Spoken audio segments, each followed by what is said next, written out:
Hello, hello, hello. Welcome in. This is the Birds of a Feather podcast with your boy Q City. Your boy Taj Bravado.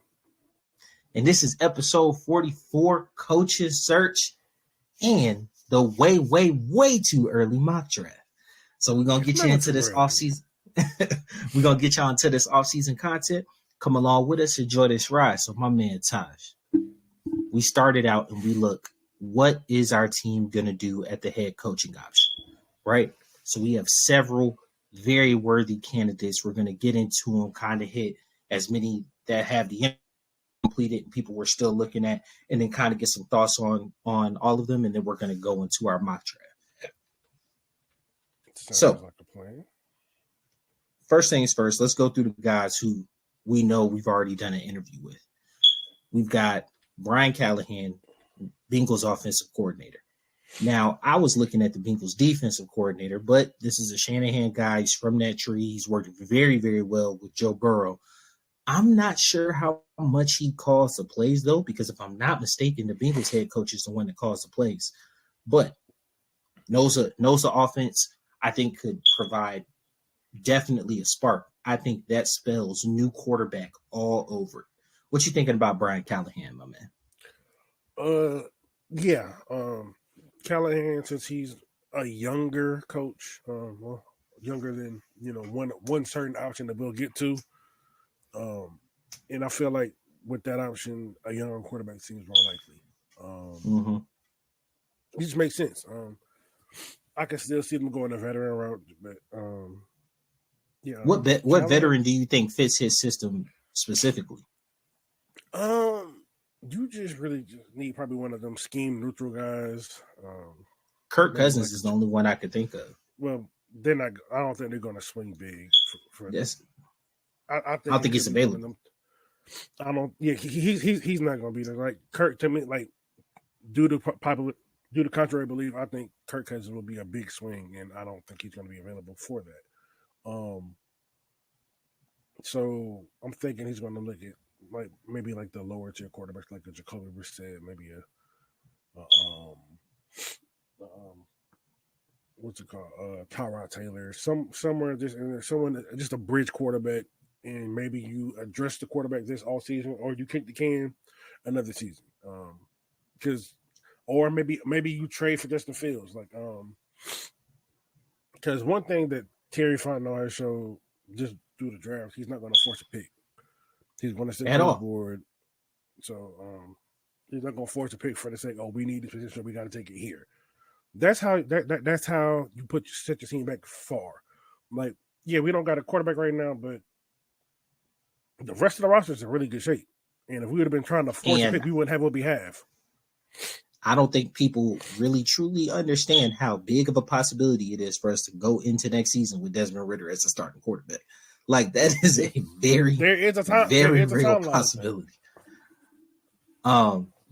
If y'all excuse Tosh, he caught the ick. Yeah, so my fault. He over there going through it. But you see he here dedicated, toughing it out. So you gotta give my man props. Steve Wilks, not overly excited. Him 49ers defensive coordinator. In my eyes, the defense took a step back with him as the coordinator. So I'm not overly excited about him being somebody that we interviewed, but he did get his name in the hat. Yeah, he did. It might have taken a step back, but he's still doing a good job with that defense. They're still top 10, top 5 in all the important stuff. So he's still a worthy candidate. I just don't think he's a likely candidate for this. Yeah, and things went very bad with the Cardinals. Now, Ejiro Evero, the Panthers defensive coordinator, not excited about that interview at all in any facet. I don't think that the Panthers had a routinely good defense even over the past couple of years. I actually feel like he underutilized a lot of his highly picked players on defense. Actually, that Panthers defense was top 10. The offense just couldn't do anything.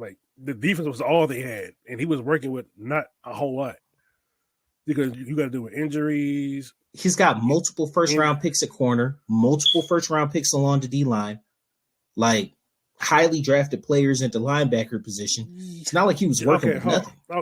Okay, so yes, they were highly drafted, but that doesn't mean they're quality. That doesn't mean they were taken early. You can get bad stuff for a high price. It doesn't change. It doesn't change the fact that I don't think that defense was just the bee's knees. The defense, it was still. Top of the considering line. what that team is, and the fact that their defense was still relatively top 10. He did what he did. Like, he just didn't forget how to coach over a year when he had a top 10 with the Broncos. Then this year, like, the whole thing, he was probably one of the bright spots of that shit show of a coaching staff. I can see. I haven't heard his name in any other circles, so I just don't want us to be scraping the bottom of the barrel here. All right, so we got 2 more interviews, both from the Ravens. One, Anthony Weaver. Right. At first, I thought he was just I thought he was just a D-line coach, but as you brought out, he was also the assistant head coach.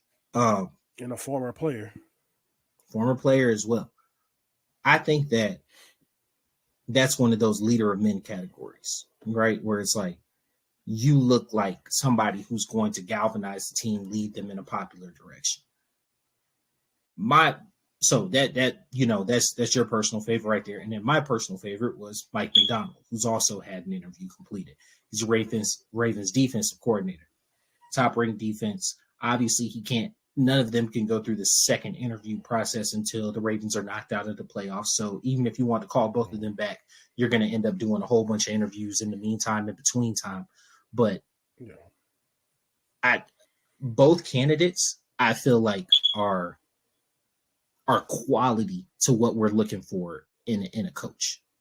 And I think both immediately provide an identity, even though I think they may minimize Nielsen's impact on the defense. I think one of the things that you mentioned was it would be more of a mind meld. You know what I'm saying? Both of them coming together to kind of flesh the defense out as a totality, rather than just, hey, this is my defense. Hey, this is your defense.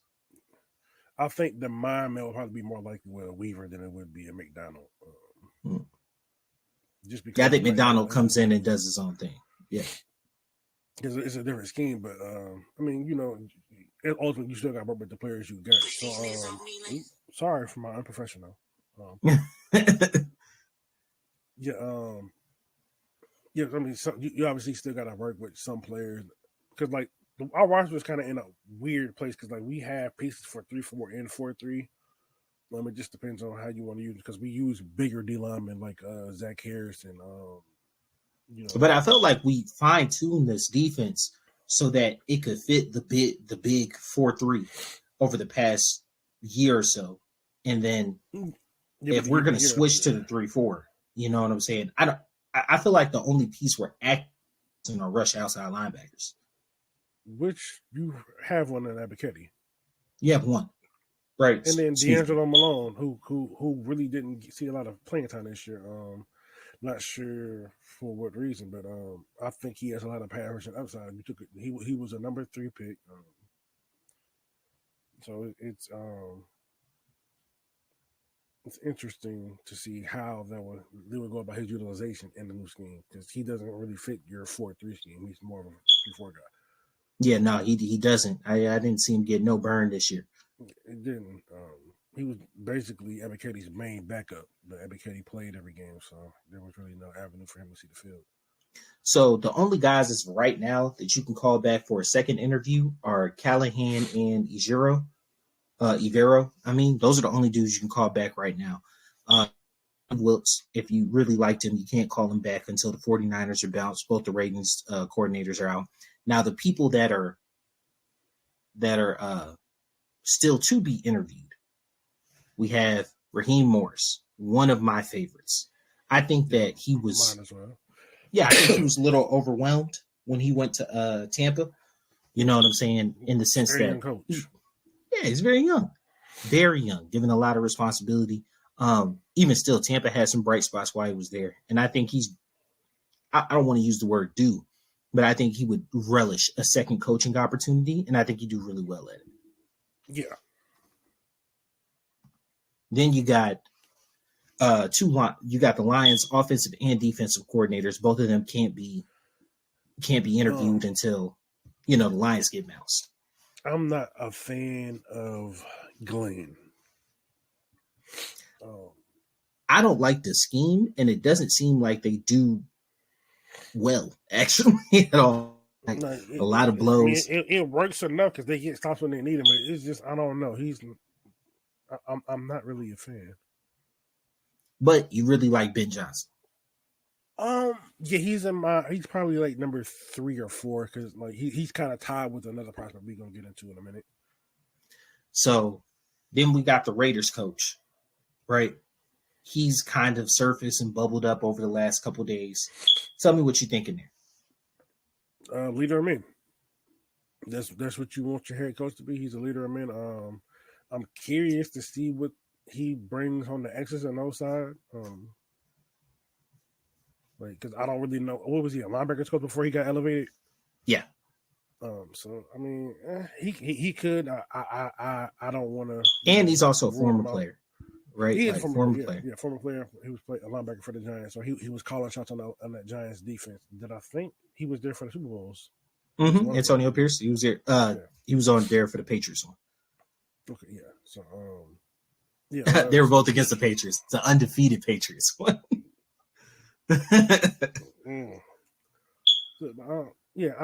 I'm just he I don't know. Like, I like him, but I just don't know how I feel about him. Because he's a relatively unknown. He turned that team around. He got players that follow him. Like Max Crosby said, if he ain't there, he gone. Like, so that's a pretty big sign off when you got players of his magnitude saying, if this guy's not my coach, I don't want to be here. Now, I'm not going to lie to you. Their offense was abysmal. Like, it was terrible from the fact that when he took over. And he actively started Aiden O'Connell. That does give me a little pause. Yeah, they won games, but that gives me a little bit of pause. Because, like, he seems like one of the coaches, like, the players are going to play hard for him regardless of what the scheme, and they're going to give they all, even if they're not necessarily in the best position to succeed. Now let's get to the big whale. The name that everybody's been floating around, seen getting onto a yacht. You still skipping one. Who you got? You skipped Bobby Slowik. Man, he is actually not on the list. He is. Okay. Well, let's get to Bobby Slowik. Yeah, they actually requested an interview with him. It was 9 people total. All right. Well, Bobby Slowik. We can't interview him until the Texans get knocked out. Let's just keep it a buck, because I texted you.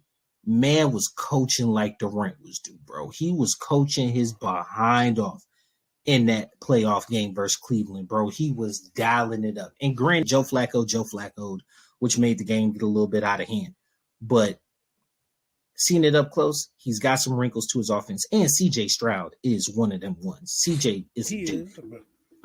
I do think that Slowik, because the thing is, like, you could say he is one of them dudes, but he just throwing to a lot of open people. Especially with Tank Dell being out. Yeah, he's got Nico Collins looking like Randy Moss out there, just wide open, and they can't keep up with him. They can't. He's not a super fast receiver, bro. And he's not a super fast receiver. Like, during that game, he was always open. Nah, you see it. His schemes, he knows how to attack coverages. Baltimore had a very vaunted defense. Cleveland had a very vaunted defense, and he was able to basically Swiss cheese. Swiss cheese. You went in there with a rookie quarterback, first playoff game, with a defense that was the number 2 defense in the league, and you couldn't tell. Yeah, that Brevin Jordan play was like, I think I texted you right when that happened. Like, it was a beautiful play design. Like, he held it for a 2 count. He slipped out. And I think that how I described it was the scheme of that play gets you a first down. The players in that play get you a touchdown, right? Yeah. So what I mean by that, like me and you was texting back and forth, is that, like, in that situation, the scheme of that play, your tight end, random tight end holds that for a 2 count. A random tight end probably holds it for a 1.5 count. Slips out. A quarterback who isn't as athletic, isn't as, doesn't have as great ball placement as C.J. Stroud, throws that and carries your tight end right over the first down marker, and now you got a fresh set of downs. All right, that's a great scheme call in that situation, and that makes you a good coordinator. Now, if you look at the players in that play, you've got Brevin Jordan, one of the most athletic tight ends that we have in the game, out of Miami, might I add. And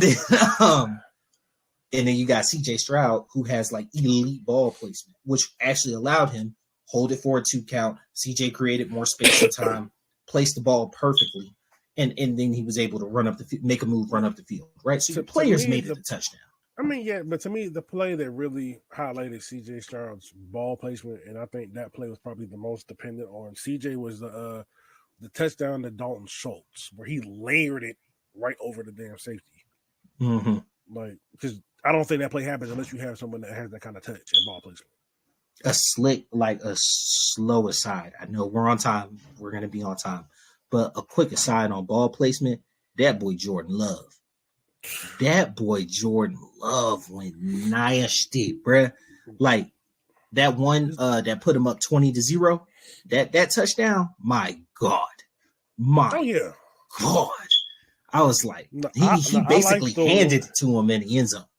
I like the other one where it was, I think it might have been the fourth or fifth touchdown they had, where he rolled to his right, stop. Oh, I could do that. Oh, where the tight end ran the wheel route. Yeah. No, the one to Romeo Doubs in the end zone, where he laced it in between like 3 defenders. Oh, I know which one you're talking about. In the right corner. Headed to the right. Yeah, corner. Right. Yeah. Headed to the right corner and just ripped it between 3 people, like with a solid. I'm just like, okay, this is different. Like, yeah, he different. Different. Like, what makes you like upset? Aaron Rodgers in blackface, like he Robert Downey from Tropic Thunder. But what makes you upset is beat both of those teams this year. Yeah, both the teams we're talking about, both the quarterbacks we're talking about, we beat both those teams, and here we are talking about our offseason. I digress. So now let's get to the white whale. Bill Belichick is available. Now, I'm not going to lie. We're recording this on Monday after the Dallas game. Dallas might be available. So that does kind of complicate things, right? Much bigger brand. I think that, with Bill's mentor working there at one point in time, it wouldn't be a huge thing for him to go there. But I think he would be amazing in Atlanta. I think he would be absolutely amazing in Atlanta. If I had to kind of rank them, I think I want Bill Belichick first and foremost. But secondly, I would want Mike Macdonald. Then I would probably, I'm wrapping my mind around Anthony Weaver. Well, no. I want Mike Macdonald. I want Raheem Morris. Then I'm kind of wrapping my mind around Anthony Weaver. And then Bobby Slow. I will say that the man can coach. Look, I'm not overly keen on Brian Callahan. Like my top 4. Number 1, Weaver. 2, Morris. 3, Slowick, and 4, Ben Johnson. That's just my personal. I'm not a fan of Bill Belichick because it doesn't feel like a long-term solution. It just feels like a Band-Aid because he's a 72-year-old man. He's not going to be here a long time. So with Belichick, we're going to be right back in the division in maybe 3 years. Because realistically, I think he's just chasing Don Shula's record. He needs 15 wins. He gets the record, and then what? I get that, but like, did 3 years ago you think we were going to be in the same position with Arthur Smith? No, but for Belichick, it's almost a guarantee. It kind of feels like a waste. Like if we win, then all's forgotten. But if we lose and he just retires, then what? We just wasted another 3 years. I wouldn't necessarily feel like it's a waste. I think he can install a culture. I think he can. He hasn't lost his fastball defensively at all. And Mike Macdonald wasn't on your list. Yeah, he's not one of my 4. So you really feel like Anthony Weaver over Mike Macdonald? That's just my personal preference. Nah, I get it. Like I like what he does with the defense. It's just personally, I like Weaver's resume a little bit better. Like former player, he's worked through other things. Like, and I feel like former players have a way to connect with the players better because they've actually done that. And I feel like you respect someone more who's done what you're trying to do. Mike McDonald played, he just didn't play in the NFL. Then he didn't do what they're trying to do. I mean, Andy Reid played, he didn't play in the NFL. He connects with his players just fine. Yeah. Bill Belichick played, he didn't play in the NFL. Hey, that's my list. Right. I'm just saying. Here's my kind of pushback on that is just the fact that, like, if you were good enough to play, you're probably not going to be a young coach just because your formative years that most coaches spend in the scouting department are grinding, you're playing. Yeah. So, like, that does kind of push you back a bit. I mean, it does, but I mean, Weaver's 43. Morris, he's mid to late 40s. He might be approaching 50. Yeah. Unless you're like a rock star like D'Amico, yeah. And then you retire and immediately get an assistant coordinator position. Like that's that doesn't usually happen. I mean, because like Weaver only played like 6 to 7 years, I think. He was a second round pick. Played for Baltimore and he played for the Texans. So like I think he got his coaching start with the Texans and then migrated back over to Baltimore. It's just I don't know, because to me, typically when you have the candidates like Anthony Weaver, those are typically the guys that end up doing the best out of the cycle. It's usually the guy that's not the coordinator, not because.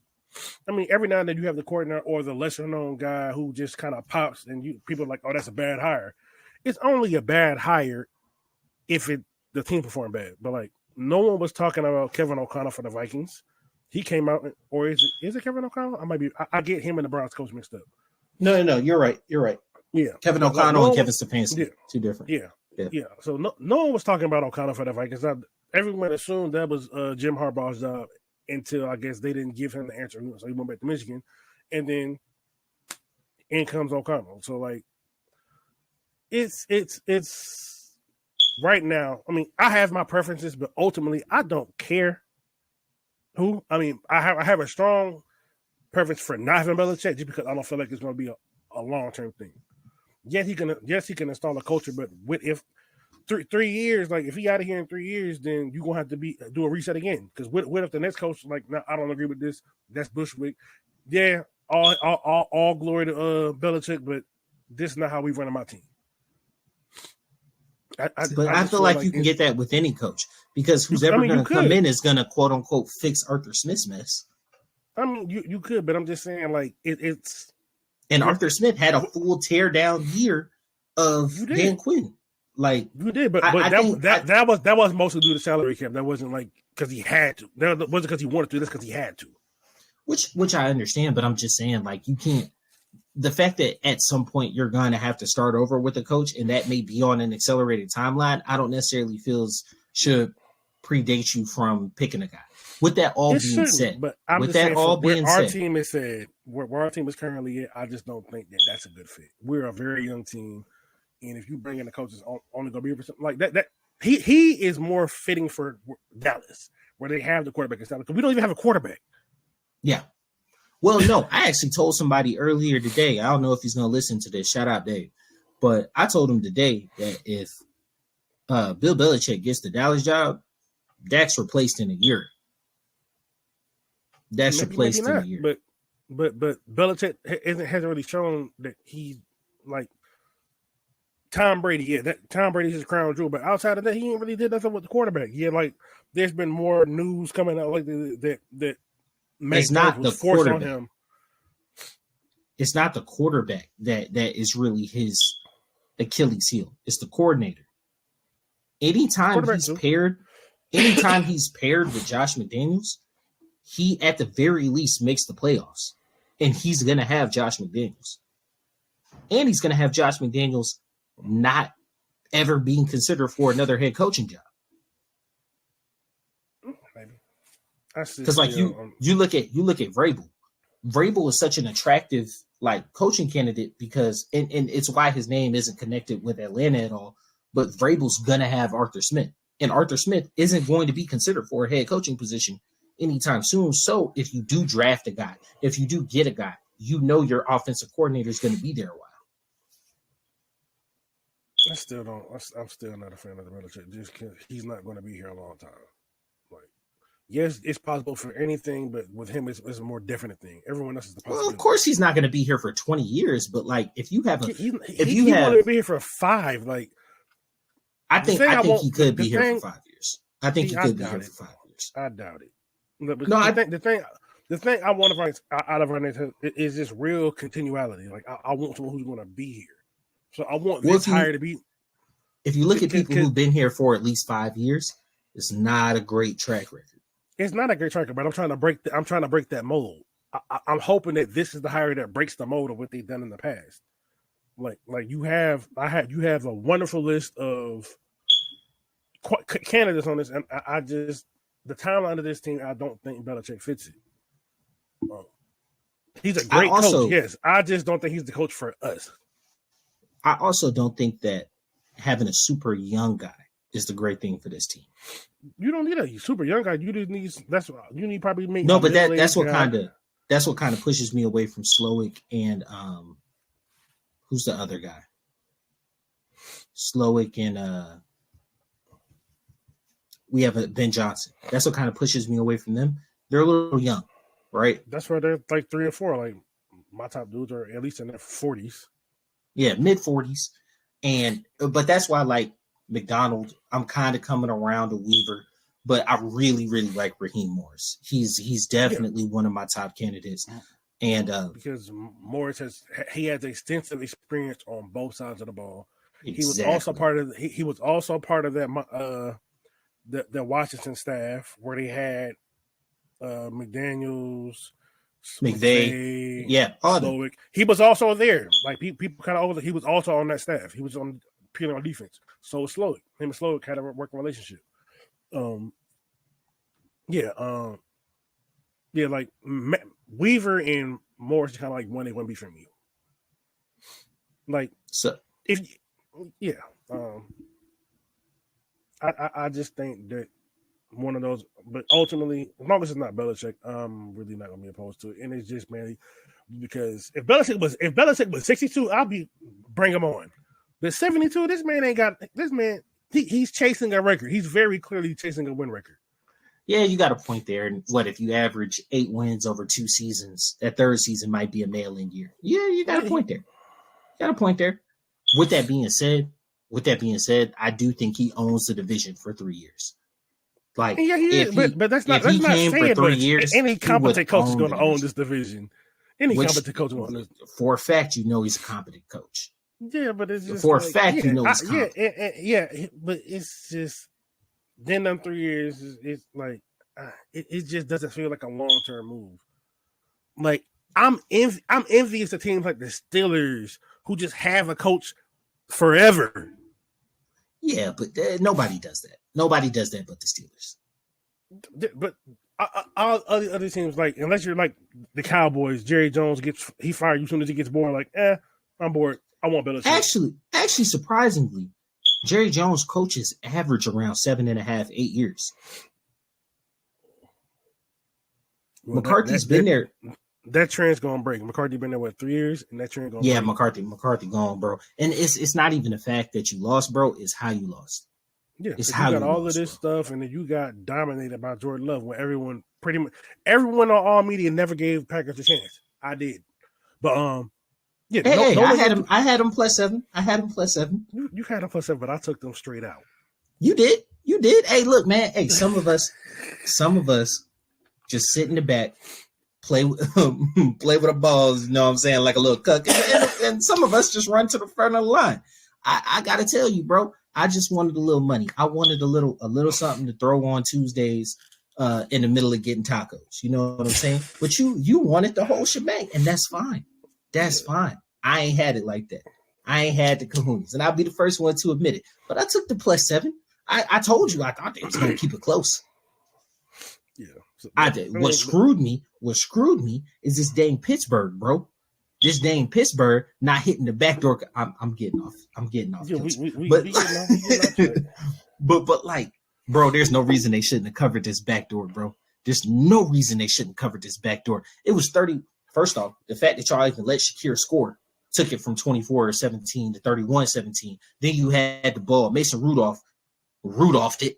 And who, of course, he didn't have clock management. And you ain't score a touchdown at the end of the game. Bro, I needed that cover.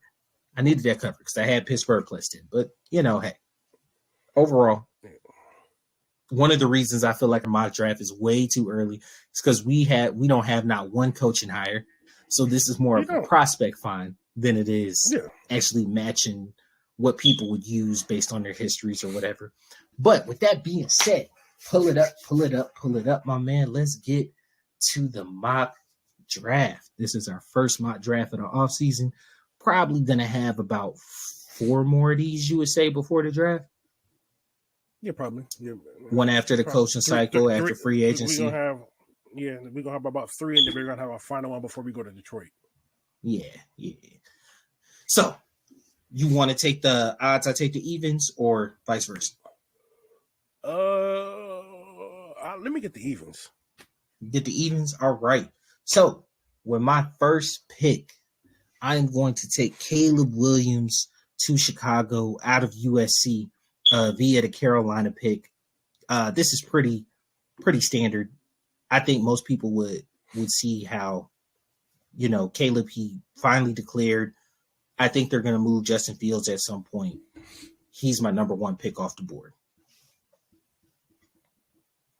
Well, it makes sense to me, especially since he just declared today. So despite all of the rumors that have been coming out about he wants assurances that Chicago's going to trade, which everyone, you cannot believe everything you see on the internet. So many people be faking for clicks. Absolutely true.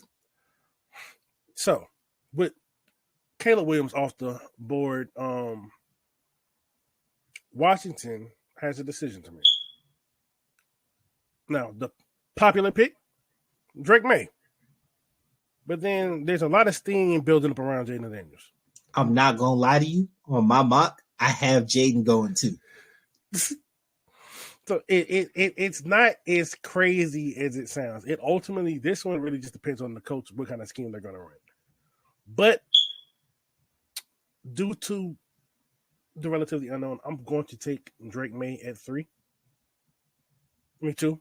He is the best available quarterback in my opinion. I do think Jaden is getting a little too much fire up his butt, but I mean, hey. So with the number 2 pick, Drake May. All right. So I have New England at 3. I actually think quarterbacks go 1, 2, 3 in this draft. I just think Jaden goes 2 to Washington and then May goes 3 to New England. But that here at New England, yeah, here I'm going to take Jaden Daniels at 3. So now here we are at 4. We ain't even got to talk about this one. Marvin Harrison Jr. First skill player off the board. Is there anything else that needs to be said here? Like the best prospect in the draft. Now, I am going to go a little chalky here. The Chargers absolutely need that force in the middle of the field. I'm going Brock Bowers right here at pick 5. Okay, I like that. I like that. Well, this makes everything. The Giants are elated that it works out this way because Malik Neighbors, in any other draft that doesn't have a Marvin Harrison Jr., he's probably receiver number 1.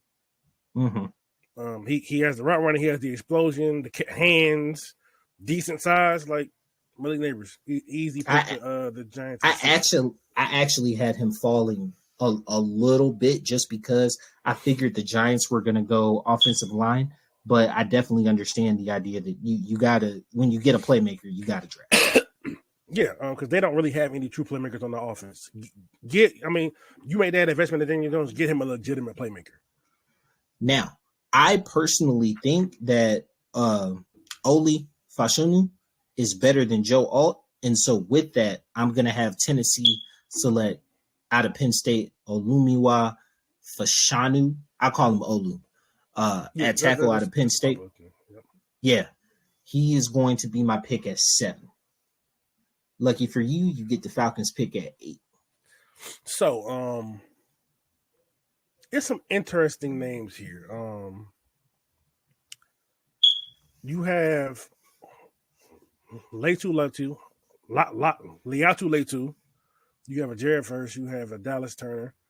I don't see a quarterback pick here, and whatsoever, because there's no quarterback worthy of this pick. So you could add some more explosion to the offense, which could be interesting. But fans will lose their mind if we pick Rome Odunze. Now here's another receiver. But here's I my would not thing. be against it. If Malik fell, I don't see him fall into 8. But if Malik fell, actually I do see him fall into 8 because I had him going 12 in my draft. There's a reason why. I don't see him getting it.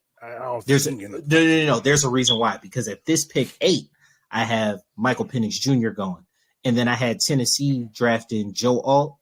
I think the shock of my draft was going to be Chicago with their next pick taking a tackle instead of taking a wide receiver. That's the only reason. And I have a huge surprise at 11 for you. But regardless, I think Dallas Turner is actually going to fall. He's a bit of a tweener body-wise. I think he might end up falling. Good size. Like, he's about 250, 260, and he's an athletic freak. I think his ceiling is right here at the 8th pick with us. So I'm going to take him. He's an upside pick. And I don't believe in forcing quarterback picks. The only other person I would probably consider is Rome Odunze, but so Dallas Turner at 8, lock it in. All right, Chicago gets a miracle sent their way. They get Joe Alt here at 10. So what's your thought process? Because I don't think they need tackles, because their tackles are actually pretty good, but Braxton Jones and the dude that took it down last year. So if you're looking at them, they don't need interior D-line right now. They're cornerbacks. They're going to re-sign Jalen Johnson. They can slide somebody into guard, but you want to take the best player available on the board, and it doesn't make sense for them to take a skill position that isn't Marvin Harrison Jr. in this position. Rome Odunze is a top 10 talent. Why would you not take the receiver? I personally, in this situation, because I already am going to pay DJ Moore and I have him under a relatively easy contract. He's already paid. I know, but I'm saying I just got Caleb. Let me make sure he's fully protected. In my draft, I had Amarius Mims going here. That's rich. But yeah. Joel, I Plus, don't really like that pick here. But, okay. But so here's another part of it. Because we don't know who the coaches are or what the trade scenarios are going to be. Well, I don't see Joe. Coach is. No, I'm saying what the trade scenarios are going to be. I don't see Joe Alt making it out of the top 10. You know what I'm saying? So that's why I'm like, pick him at 10. I don't necessarily agree, but so here we are at 10 for the Jets. It's an interesting spot for them. I would have loved Joe Alt to be sitting right here because that would have been an easy pick for the Jets. Mm-hmm. I don't think I like Rome Odunze. I mean, Rome Odunze, he's a great receiver. I think he's a top 10 prospect. Probably maybe closer to top 12 to 14, probably. I like Jer'Zhan Newton, but I don't know if they're going to go that route.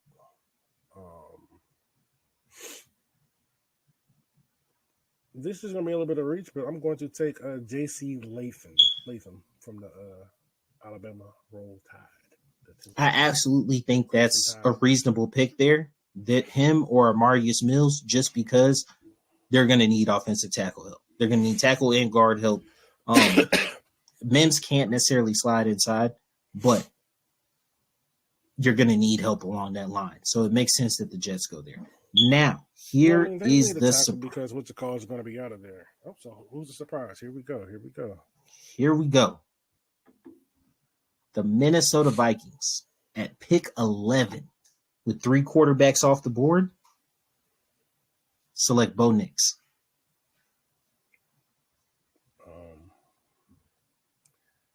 Okay. I'm not a Bo Nix fan.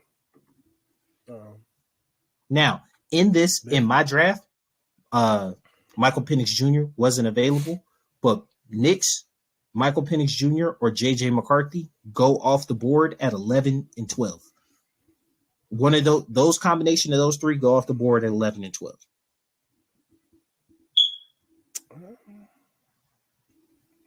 11, 12, 13 in that combination, because Las Vegas also very much needs a quarterback. And with that being said, you already know who I'm going with at 13. Yes. The Broncos. The Broncos. Where do we go with the Broncos? Because I think this is a perfect spot for him, because they're getting rid of Jerry Jeudy. Yeah, I do think he's strongly out of there. I'm going to take Laiatu Latu because I do think they're missing another a pass rushing presence. And they traded away pass rushers this offseason. They've had some guys age out. They traded away. I can see that young defense needing somebody to be on the edge. I'm taking Jared Verse. I'm going to take Jared Verse. I like him too. Still, yeah. Went to the better school in Miami, in Florida, but yeah. Now, Las Vegas keeps you on the West Coast. He didn't even hear. We're going Michael Penix Jr. All right. Now, listen, since 2018, we've had 3 separate drafts that have 5 quarterbacks selected. This is another one. I'm not a big fan of the prospects. Now, this one, Laiatu Latu is going to New Orleans. It makes sense. He doesn't make it past him. Yeah, he doesn't make it past. It makes sense because he's a heavy-handed pass rusher with good size. Yeah, I had Chop Robinson going to them there. I think that's very rich in the top 16. I mean, he's an but I had Latu going at 13. Right, so it was just like next highest available DN, and actually that's a lie. I had him above Jared Verse because I had Verse going at 16, but I figure around the 10 to 15 range is around where Verse would be. Indy, does Indy get a gift? So actually, I have Nate Wiggins going to Indy, but I like that. I think how this falls right now. No, I still think they take Nate Wiggins in this situation. Yeah, we're going to go Nate Wiggins to Indy. Nate Wiggins. All right, so Seattle. I think they're good at receiver. I think they're good at corner. Cincy is clapping their hands right now. Cincy is rubbing their hands right now, bro. Oh, yeah, because this is going to be an interesting development for them.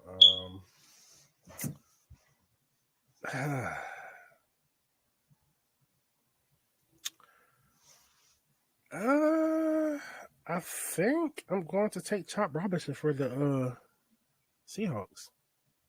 Hey. Yeah, because I'm not really a fan. Like they have a great trail receivers. They have 2 great, well, not great, but they have 2 young and promising bookend tackles. So, yeah, I had Jared Verse. I had a DN going to them. Now this one is just you might as well write it in pen. Jerzon Newton going to Jacksonville. Like it's just it makes too much sense. I like Newton. Now, this is a layup right here. Because T Higgins is about to be a free agent. You got a quality replacement right here in Roma Dunze. Like it's a layup. You could go tackle because they still probably could address the O-line, but they've proven before that they're not scared to take the swing on talent. So I had Keon Coleman going here, but I think that Keon is going to end up going where I had Roma Dunze. I had him falling a bit. So Tampa, I actually had Cooper DeJean going here, but just because I kind of like him. He's actually my favorite corner. Yeah, I kind of like him in that scheme a little bit better, and I actually have him going ahead of Kool-Aid, so I am going to go Cooper DeJean here. Okay, I'm not mad at that. Now the Rams, This is different. I ain't seen the Rams in the first round in how long?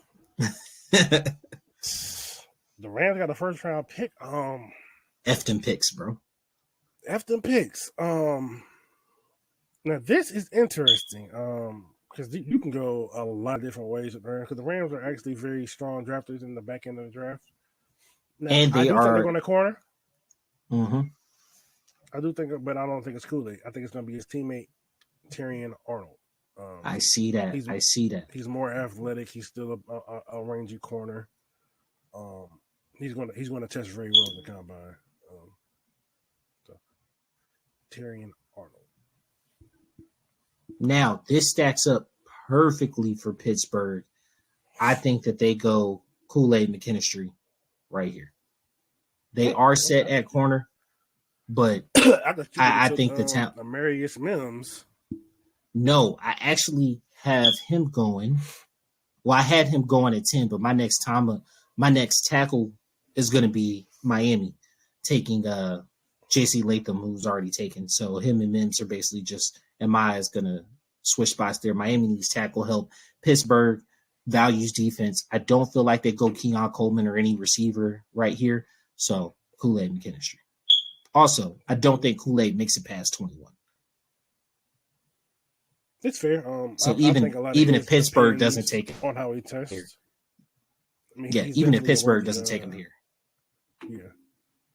So Miami, Amarius Mims makes sense. It really just depends on who you think is better between him and Fuaga. Fuaga is a very good. Well, Fuaga is mainly a right tackle. Mm-hmm. He makes possibly the most sense. Now there is a reality where I can see them maybe taking Braylon Trice because they have two edge rushers, but you got two edge rushers that are like they both hurt. They're both going to be recovering, so you're going to need a third guy. You could never have too many edge rushers. You know who I got taking Braylon. Yeah. So I'm going to take a nice hard look at Amarius Smith. I am going to go with the edge rusher with Braylon Trice. All right. So you I had him going to Philly at 27. With Brandon Graham going ahead, this being his last year, Fletcher Cox is getting up there long in the tooth. They've already replaced the interior. I think this is where Philly goes to replace the edge. So that kind of moves the next edge. They already have that. They already have that in house though. But Nolan Smith. Nolan Smith is not a down hand dirt edge rusher. He's not. He's not. But way too light. He's way too light in ass. It's not happening. He's the same weight as Hassan Reddick. They're the same size. Watch him play. They're the same size. Combine weight is not real weight. Combine weight is not real weight. Yeah, it's not. But they're about to say. I think coaching staff is a big reason because across the board their production just went down. Yeah. On both sides of the ball. And this ain't for my Bulldog people out there, this ain't Nolan Smith slander. I honestly thought that Philly was, I felt like leadership wise, culture wise, he was a great fit there, but like and play wise, while what's the Cardinals head coach? While Gannon was there, he looked like he had a fit. In this new coaching staff, he looks completely out of place. They tried to put his hand in the dirt. They tried to stand him up. He just looks like a fish out of water. But I digress. Houston. I think that I had Houston getting another weapon here with Brian Thomas Jr. But I like that. But I think they shore up the interior line. I'm going Graham Burton here. Graham Burton. I'm not mad at that. So, Dallas. What is Dallas going to do? They love their offensive linemen. That's exactly what I was about to say. They're going on that line. Yeah, they love their offensive linemen. So I don't think I could pass up Amarius Mims. I think if you have Amarius Mims and Fuaga here, it just depends on what their thoughts of either one is. Do they want to keep Steele as a right tackle, or do they want to swing him over to the left tackle? If they want to swing him over to the left, it's going to be Fuaga. If they want to keep him right, it's going to be Mims. But either way, they're taking a tackle. I'm going to go with the assumption they're going to keep still on the right side, and Amarius Mills is your Tyron Smith replacement. All right. If you scroll down, I think Jair Alexander is working on his last leg out there. I do not have Kamari Lassiter rated that high. I don't either. You had Terry and Arnold already off the board, but I had him going here. So I will actually go to my next rated corner, which is going to be Ennis Rakestraw Jr.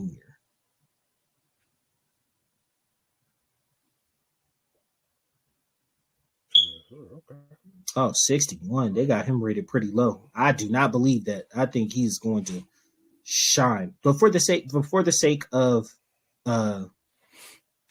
keeping highly rated players, we'll go with Lassiter. I already picked him. So. Oh, you already picked him? Cool. Cool. No, I think Rakestraw is going to turn hella heads.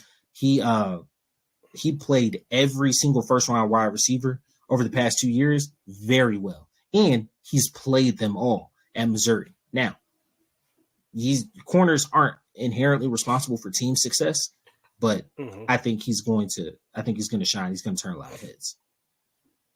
Yeah, I believe so. But this pick, I think it's going to be Fuaga. I think they move Paris Johnson over to left tackle, and they get their bookends for the foreseeable future. So, Talise Fuaga, you are Arizona Cardinal. Bam. Now Philly.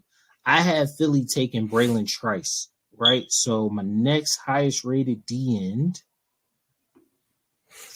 he is not a D end. He's a D tackle.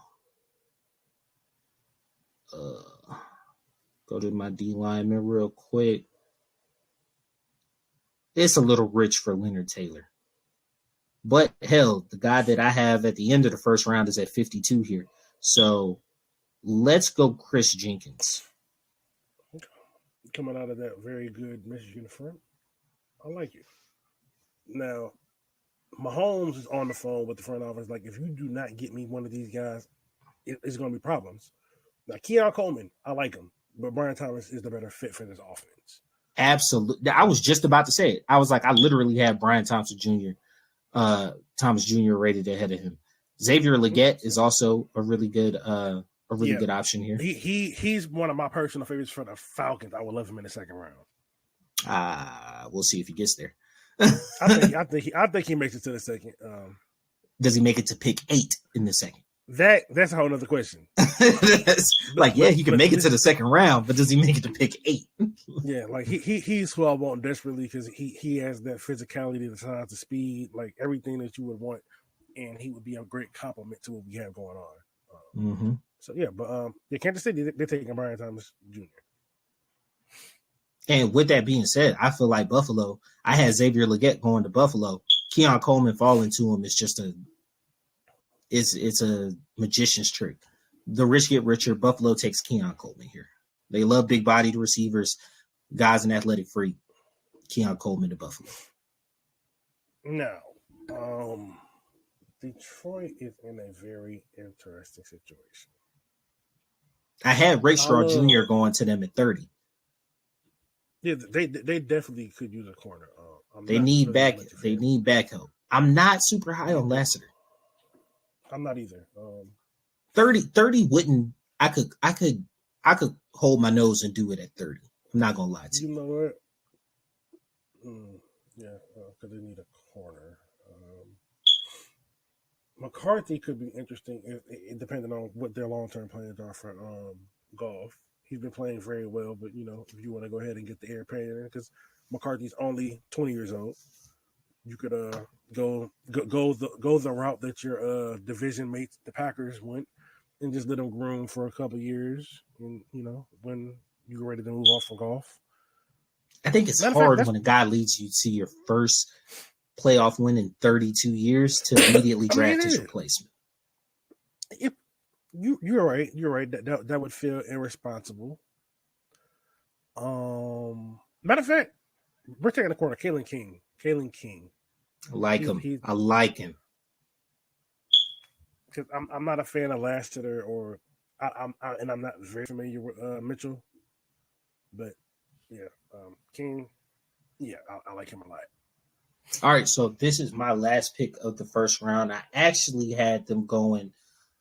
I had San Fran going offensive tackle, and I can't force a Miami guy here because they don't need help at safety or D tackle. So I will go Troy here for San Fran at 29.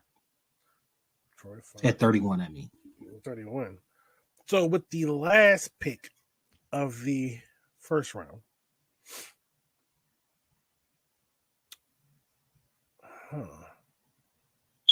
Can I tell you who I had here for the Ravens? What side of the ball is it? It's defense. Okay. Who'd you have? Brian Murphy II, D tackle out of Texas. That wouldn't be bad. That would not be bad at all. And I probably feel like it's closer to probably what they would take. Because let's see. They've invested Odell's on a 1-year deal. I don't know if they can bring him back up to this year. They've invested a lot on the offensive side of the ball, and there's not a running back that you want to take right here. No, not running back. No. Their line is pretty straight as of now. On the DN side, on the defensive side of the ball, they're set on the back end completely. Their linebackers are good. I think they draft along the line. And with that being said, you get a young guy with a strong motor. That's why Brian Murphy kind of stuck out to me there. I see that. I can see that, but if you want to pick Leonard Taylor, I wouldn't be mad. I'm just saying. I'm not going D-line. Where are you going?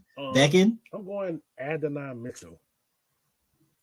Give them a bigger targeted receiver. You know, Odell's going to be out.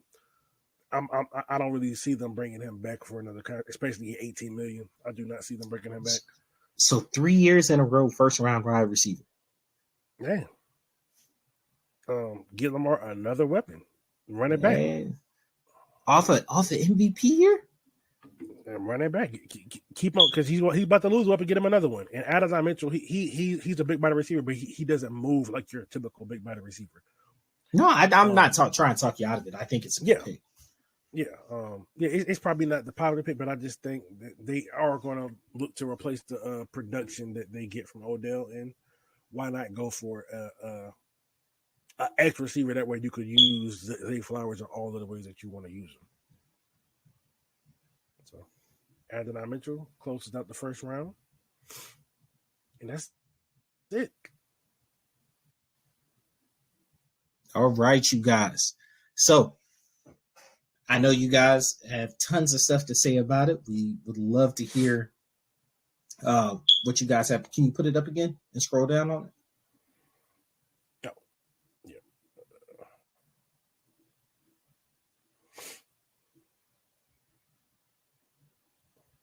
You sharing it? Yeah, it's coming up now.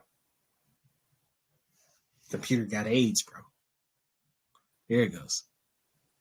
Come on, man. He was just working fine. All right. So if we go through it real quick, we got quarterbacks going 1, 2, and 3. Marvin Harrison at 4 brought as the first skill position off the board, and brought Bowers at 5. What are some your Falcons? We're taking Dallas Turner really, really high in the draft at 8. But that's because we're picking really, really high in the draft. Anything stick out to you as a surprise, bro?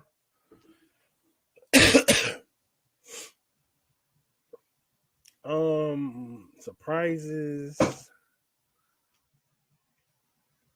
Joe Alt, that's a surprise. I don't think they're going to tackle. I think they have 2 good young tackles with Miller and the dude. I forget the dude. That's a dude's name, but I don't see them slide them in because like they have good pieces. Like I think if they were going to do it, they would go for a true inside guy because their 2 tackles perform very well.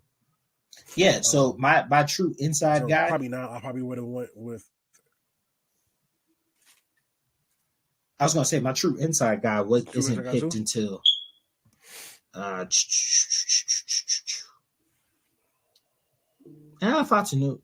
he's a tackle though. Yeah, he's a tackle. Graham Barton. All of these are tackles. Like Graham Barton was my true inside guy, and I feel like 9 is just way too high for him. Yeah, That's what I'm saying. You could always because they still have other picks. Like I just thought they would have gave Caleb another weapon, another highly talented weapon. But, so here's my thinking in that situation as well, though. I don't think the Bears are going to pick at 9. I think the Bears are going to pick Caleb. I don't think the Bears are going to pick at 9, but I do think the 9th pick overall is either going to be Olu or Joe. I don't see no reason for them to trade out of that pick, though. I think they're going to try to make a move up, and they don't want to take him there. No, I think they're going to try to make a move up for one of the skill positions. Marvin or Malik. I mean, I think the safest pick, the safest even though Rome Odunze went later, Rome Odunze is a top 10 talent in my opinion. I mean, I don't see the Bears getting him at 9. He's a big receiver. He has great speed, great hands. A player like Caleb that can really lay it out there. It makes sense to me, but that's the beautiful thing about these exercises is to see different viewpoints. I think that the safest, most set pick, the 2 in this draft are Brock Bowers at 5. I think that one is like you could write that in pen, and then Latu. I don't know if that's in pen because I don't see the Chargers going anywhere else. I don't see Chargers going anywhere else. I think obviously one's lock. 2, 3 could be interchanged. I think they could go Malik Neighbors. Malik Neighbors is really, really, really good. I think he's really good, but I think they're looking for that presence in the middle of the field. Malik. I mean, then the Saints pick, I think everybody's mocking him to the Saints. Yeah, I've seen either him or Jared Verse. I've seen people mock Bo Nix to 11. I don't think him or Penix are going in the first round. I think McCarthy will probably go before they would. Well, I'm not really a McCarthy fan. Yeah, if I was looking at my mock draft, I have at that pick 11, I have Bo Nix / JJ McCarthy. Because I feel like either one of them, depending on and this is coaching, combine, scouting, a lot of these things are going to change. This is our way too early one, like our first one. But I think as we go through the process, obviously upcoming Senior Bowl, we're going to get more information that's going to definitely change kind of our relation to who these players are going to be, where these picks are going to be. And there's always going to be draft day trades. And so you may have the right person at the right spot and it just be a different team. I mean, it could be. It could be.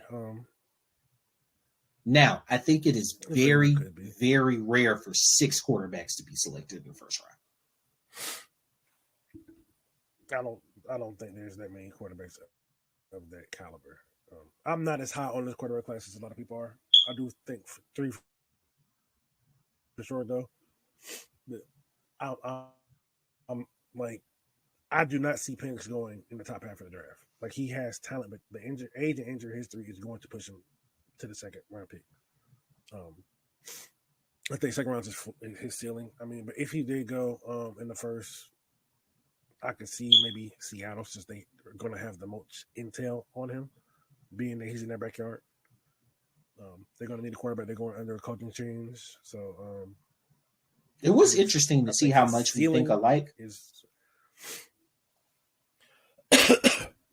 Yeah, because we both had a little run on corners there, but we both have Cooper DeJean and Terrion Arnold above Kool-Aid and McKinstry, and that's interesting.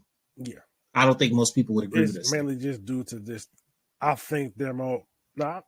It's actually because really with these 3, a lot of people are more high on Arnold just because they feel he's more athletic. Cooper DeJean's a wild card, but it's they think. And I honestly think they're giving him this because he's white. They're like, oh, he could be a safety. You're only saying it because he's white. If we're just being realistic. If we just being honest. If we just keeping it a buck. Yeah. He's a very athletic corner. He's a solid tackler. It's just, do you look at him as a slot corner? Do you look at him as an outside? He could play both, but there's not a lot of film of him in Press Man. Mm-hmm. So some of these guys, like, is Cooper a senior? I think so. You should see him in the Senior Bowl. Is he a senior?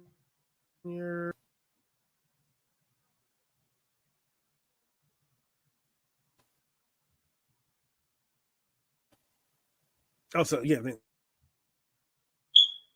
that's going to give him a.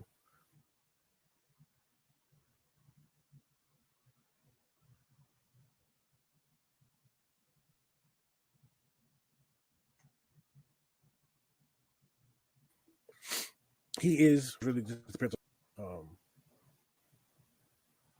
Yeah, you got to stop sharing your screen. It's breaking you up. Yeah.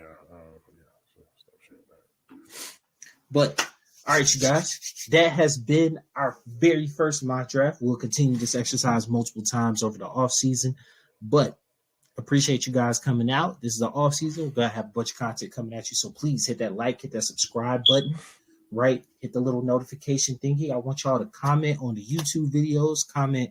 I got Spotify polls going. Tell us what you think about the mock draft. You can find us on X or Twitter, as as Taj would say.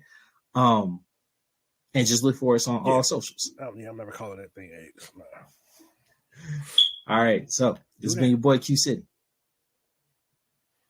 Your boy Taj Bravado. We out. Peace.